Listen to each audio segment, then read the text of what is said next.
Over the years, Ford have produced some stunning sports cars and coupes, cars like the Ford Capri. We probably all know somebody who had a Capri if you didn't actually have one yourself. My very first car was a 1.6S Ford Capri from 1979, beautiful in shiny gold. Well, Ford have moved on since then. We've had the Probe, which probably sold not quite as Ford intended, and in fact the Probe is about to cease production. Well, Ford's latest foray into the market is into the small and medium coupe market, and it's with this, the all-new Ford Puma.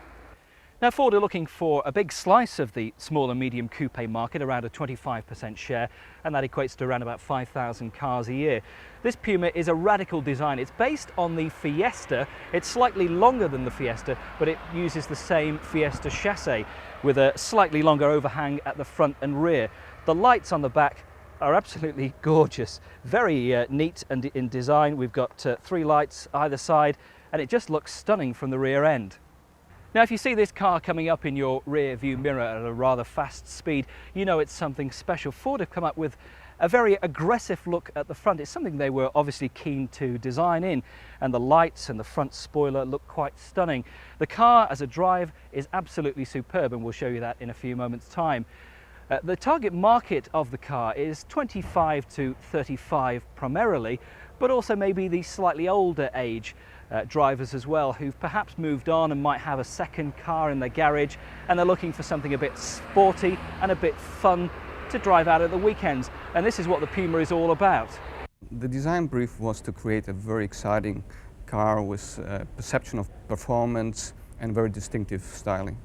The advantage we had using the computers was that we were first of all able very quickly to show models, actual models built on the design themes that we created on sketches, and then also to share almost instantaneously the ideas with our colleagues in England by transferring the data, and of course keeping in touch with engineering. It was a way of simultaneously working in a very synergetic way. The power plant in the new Puma is an all-new 1.7 litre engine which develops 125 brake horsepower, and it's been developed in conjunction with Yamaha. The engines start their life in Germany. They're then shipped over to Japan, where Yamaha work on them and finish them off before shipping them back to Cologne, which is where the Puma is made. Now, the story of how Ford came up with the engine noise for the new Puma is really quite amazing. What they did was record the sounds of some of the world's most cherished cars onto digital tape, and then signal process those sounds to come up with a composite sound, which they then put before a panel of testers. Now, the pipes on the Puma have been carefully crafted to create a very unique resonance, to create special sounds and colours which they think will appeal to the driver.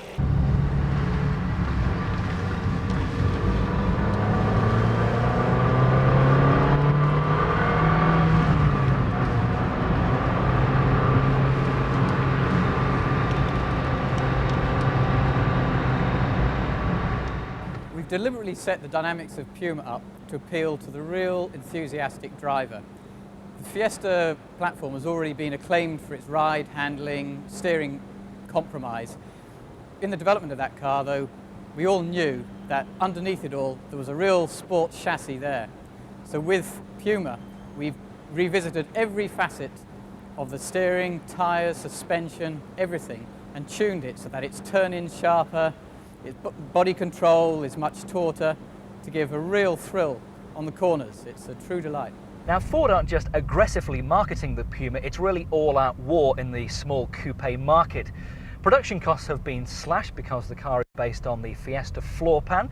It comes in just one body style, one trim level, and with a price of just £14,550 on the road. Air conditioning will set you back just £350. Compare that, say, against the Fiat Coupe, who will charge you over £1,000 for air conditioning and put you into a higher insurance bracket. Although Puma is a sports car, a driver's car, we haven't sacrificed affordability.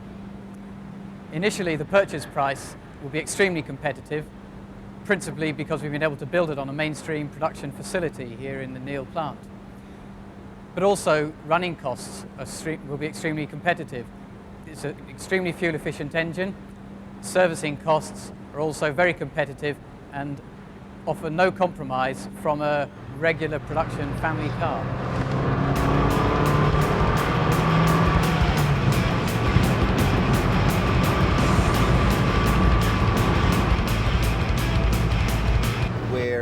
very new in the market. We offer something extremely different. It's not just a normal saloon turned into a sporty car. It has an individual personality to it. I think the styling is really breakthrough. It has incredible, just super attention to detail. The projector headlamps, the 3 tail lamps in the back, the aluminium gear shift knob, the brushed aluminium treatment in the cockpit itself, the very wide track of the vehicle, the large tyres, the large wheels. I think it just all reads sporty coupe. We originally saw it as the Lynx at the Geneva show. Why was the name changed? Any special reasons? Yes, I mean the Lynx was a concept car, as you say, that we showed at Geneva, a little bit of a teaser, a foretaste of what we were going to bring out here. Lynx doesn't work as a name in the marketplace, of course, because in Germany Lynx means left, at least phonetically. And we felt that Puma had all the right sort of connotations for the image of the car we wanted to create here, which is a very sort of capable, stylish, quick and agile type of vehicle with nothing superfluous. I'm very pleased. I mean, I'm obviously very gratified by the positive reaction we've had so far, both at Geneva and, of course, during the more recent drive exercises. Doing a car like this is a lot of fun. I mean, it's a tremendous thing for the team to do because we've got a lot of enthusiasts in Ford, and this is just a great car to let the team loose on, to really focus, not on the wider market, but on a very much more narrow, targeted part of the market, which is people for whom driving is not a piece of their social behavior. It's a hobby, a source of real pleasure and enjoyment to their lives.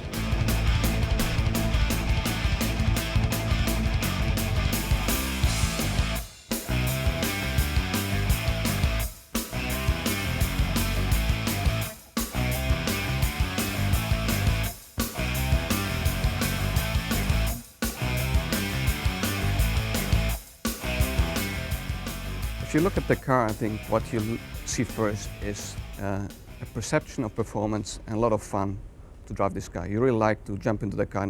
I think Puma will change or improve Ford's image even further. I mean, we have started already with the last products to improve our image, and Puma will just put one on top of it, just proving that we are able to do this very exciting niche markets products. Now, Brian Wade, you're the brand manager. It's your job to try and market and sell these new Puma coupes from Ford. How are you going to go about that? Well, the people who buy these are young and they're reasonably affluent and they lead interesting lives, so we wanted the launch to be interesting for them. We're going to invite all the people who buy one of these cars in August to attend a performance day. In fact, there are 3 of them, 2 at Brands Hatch, 1 at Alton Park, where they'll drive Puma on a racetrack. They'll get tuition from a top-class driver and take part in a whole host of performance-related events. What about the TV commercials that are running at the moment with this Steve McQueen San Francisco bullet chase? Yeah. Tell us about that. Why you thought Steve McQueen was a good selling point for the Puma? Okay. Well, we thought, what is the essence of Puma? What is this car all about? And we wanted to find somebody or something that could just very quickly represent that in people's minds. And we came up with the idea of Steve McQueen because everybody knows about the car chase in the film Bullet. And Steve McQueen is cool. I mean, you look at any magazine now and they're saying Steve McQueen is the Prince of Cool. And the advertising agencies said that they could put him in the car. We thought, well, we'd like to see this. And they've done it, and you've seen it. And it's outstanding, isn't it? He looks as though he's driving the car. Puma's main competitors in the marketplace are going to be the Opel Tigra, which was introduced, I guess, 2.5 years ago. Last year, Renault introduced the Megane Coupe, which has probably achieved sales dominance so far in the segment. And then towards the high end of the segment, there's the Fiat Coupe, which is a little bit larger, but is also considered to be in the small car coupe segment. Slightly further up the market, there's the Probe Opel Calibra market, which is, let's say, the Mondeo size. But the sort of customers who buy coupes move between these marketplaces quite readily. They want to see what's new out there, and they go and buy it. So what's our final impression of the new Puma Coupe from Ford? Well, we've had a chance to drive it around the roads of Bavaria, and overall we're very impressed. It rides well, it handles superbly, it's very responsive, and there's plenty of power from Ford's new 1.7 litre engine. We tried to think of some negative points about it, and to be honest, we've struggled to find any. The fuel filler cap is rather fiddly and seems a little bit on the cheap side and could quite easily break. Also, the little cubby box that's near the gear lever seems to be designed for, well, nothing really. It's too small to fit a drinks can in. You might get a mobile phone in there, but apart from that, maybe a few coins and things. So those are kind of the only real negative points we've come up with. So if you're in the market for a small coupe, well, there's really plenty to choose from. You've got the Tigra from Vauxhall, you've got the Fiat Coupe, and you've got the Hyundai Coupe. But make sure you go to one of the Ford specialist dealers about the new Puma Coupe and get a chance to drive it, and then you'll really enjoy it.